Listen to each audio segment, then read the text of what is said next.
Good afternoon. I'm Alicia Menendez. Lots to get to this hour, including a very bad week in the courts for President Trump.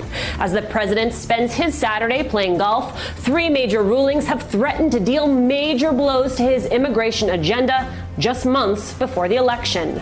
The first on DACA. In a 5-4 vote last week, the Supreme Court rejected Trump's attempt to end protections for Dreamers and work permits for more than 650,000 people. On Tuesday, the president traveled to Arizona to sign the border wall with a Sharpie, bragging to a group of students about it along the way. We won. We're building it, fully funded. I could build numerous walls with all the money I have, fully funded. But calling it a win would be a reach after a federal appeals court ruled yesterday that it was illegal for the administration to transfer $2.5 billion for the wall's construction. And if that wasn't enough, U.S. Immigration and Customs Enforcement is currently reviewing an order from a Central California district court directing the government to release migrant children from detention centers. The ruling comes in response to renewed danger posed by coronavirus. ICE must now decide by July 17th whether they will release parents with their children or seek another way to follow the judge's orders. I'd like to welcome Julia Ainsley, NBC News political correspondent covering DOJ and DHS, Lindsay Toslowski, Executive Director at the Immigrant Defenders Law Center, and Cynthia Alksny, former federal prosecutor and MSNBC legal analyst. All right, Lindsay, I want to start with you and get your reaction to this recent ruling about children in detention centers. What do you make of it? Well, this decision is really important, and it's something to celebrate. But at the same time, as advocates, we're really taking this with a bit of caution. And the reason for that is within Judge G's order, there really is setting up the ability for ICE to decide that they are going to give families a binary choice. ICE has the ability to allow these families to leave those detention centers safe and together. They have the discretion to do that. But within the judge's order, it says that ICE can either allow these children to leave the centers to go to sponsors, or they can keep the families in those dangerous centers together. And they're putting that choice on the parents. And this is really an unfair binary choice for these parents. And it's something that I think all of us can imagine would be horrifying if we were in that situation, being told either to remain in a detention center that's unsafe for our children or send our children out into a pandemic all alone. So we are very happy that Judge G has given a deadline to the government to get these children out of these dangerous conditions within the ICE center. But we're also cautiously waiting to see what ICE does here, because the ball is in their court, and we really need to hold them accountable to make sure that these families are kept safe and that they're allowed to be free. Right, Lindsay, I mean, we've talked before about binary choice. We've talked about family separation. What do you see as the pressure points in this debate, given that the ball, as you said, is now in ICE's court? Well, ICE really has a decision to make here. They are either going to keep people in these centers at their discretion, or they are going to listen to calls from people across the country asking them to do the right thing. ICE absolutely has the ability to use their discretion to release these children and their families. We know the conditions within these family residential centers, which are really just ICE prisons for families and children, are dire. People are testing positive. Staff are testing positive. We have a lack of being able to social distance, a lack of PPE for these families. The situation is really dire, and ICE needs to do the right thing. And there needs to be a call coming from the community, much like we saw when there was family separations happening in 2018. People have to say this is morally wrong, and there is another choice, a better choice, and that is to free the families.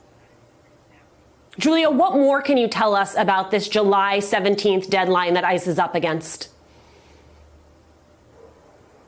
Well, so now, Alicia, they have this deadline, as you said, where they have to decide basically whether or not they're going to release the parents with the children or whether they will find an alternative. And as you've just pointed out, they have tried that alternative in the past. We reported last month, and you and I talked about it, how they gave parents the option of releasing their children without them or staying in these facilities with COVID as a great risk together. And every single one of those parents said no, they would not release their child. Now, it seems that they may have to take that same decision to them again. They could either release them to a guardian that the parent would choose, or they would be taken into the foster system. But ICE also has the option that they've used through previous administrations to just release parents with their children. And right now they're non-committal, which to me, Alicia, says that they are looking at what they can do through the law, but that there was not a quick response to say, absolutely, we'll keep these families together and release them. And if they were really following the executive order that the president signed on June 20th, 2 years ago, to keep families together, that would have been the immediate response. But instead, we're seeing them going to the drawing board. Cynthia, at the same time that you have this ruling on DACA, you have this ruling on border funding, you have this ruling on children who are in detention facilities, you also have the Supreme Court ruling that immigrants seeking asylum can be deported without judicial review. What is the significance of that ruling? Well, we have a series of rulings where the Supreme Court is pushing back on the administration. And there is sort of an overriding theme, and that is that the administration has been acting basically arbitrarily and capriciously. In the DACA ruling, they said, you wanted to end DACA, but you couldn't even meet the lowest standard in the law, which is you have to give a real reason for what you're doing. And it's the same thing in the Voting Act when they tried to, the Voting Rights case, when they tried to add a citizenship question. And the Supreme Court said you gave a false reason, basically. You said you wanted to enforce the Voting Rights Act when you added a citizenship question, and that just wasn't true. So there is an attempt by the Supreme Court to push back. But, I mean, let's be real. The Trump administration is going to continue to push on this. They don't want to release those families. And it's likely, I think, that if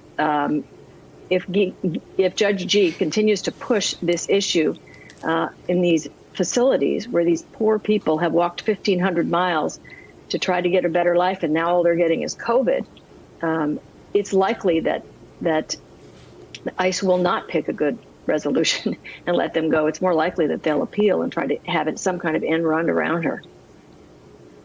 Lindsay, when you talk about these changes to asylum, part of it, of course, is as it relates to those who are coming to our border, who are seeking asylum. Part of the conversation also, though, is about America's standing in the world, about America's place as a place for people who are seeking refuge. What does it mean for the moral fabric of America to see these changes to our immigration system? Well, it's a betrayal of values that we say that we espouse. When we look at what's happening currently at our southern border, when we have thousands of families sitting in camps and shelters and on the streets in northern Mexico border cities because our government has decided to say that we are going to dismantle asylum and we are going to put up so many obstacles that you are not going to be able to access this system at all. It is really a betrayal of, I think, what we strive to be, which is a country that is welcoming, that is a country built by immigrants, that is a country that takes human rights seriously. What we're seeing right now is a betrayal of a commitment that we should have to human rights. And oftentimes what we've seen a pattern with the Trump administration is using COVID-19, using crisis after crisis as an excuse to push forward the xenophobic policies that they have wanted to push forward from day one. And we've seen that particularly in the last few weeks with new rules being announced and proclamations that take advantage of a crisis in order to dismantle fundamental due process protections and systems that protect people who are coming here simply because they fear persecution in their own countries and because they are asking for safety and protection here in the United States. Julia, all of these conversations are central to the president's bid for reelection. As he watches these rulings come down, does that at all change the equation going into November for the Trump reelection campaign? In a way, Alicia, what I'm hearing from people who are following this is that it could energize him, and he could think that this issue, as it keeps coming up with more court rulings, could energize his base, and that they would not only want to reelect him, but also put people into the House and Senate who could then solidify some of these executive orders into law. As we know, Congress hasn't passed meaningful immigration reform in decades. This, he thinks, could energize his base. In fact, when we saw last week the extension of the ban on legal migration, where they're slashing who can come into the country legally on work visas, we understand that that's something that the president wants to continue to bring up as he moves into the election. He's now extended that through December 31st, trying to say to his base, you need to reelect me in order to keep these stringent protections on American jobs, or else the economy will be in poor condition. As we know, though, the fact that they're saying that these conditions would protect American jobs is a pretty hard sell. First of all, they only say it's about 500,000 jobs. You're talking about 46 million unemployment. And also, those are a lot of jobs that Americans simply aren't always cut out or are unwilling to take. So we're seeing that this is an issue that will square the president and the administration against courts. And frankly, that's a position he really likes to be in.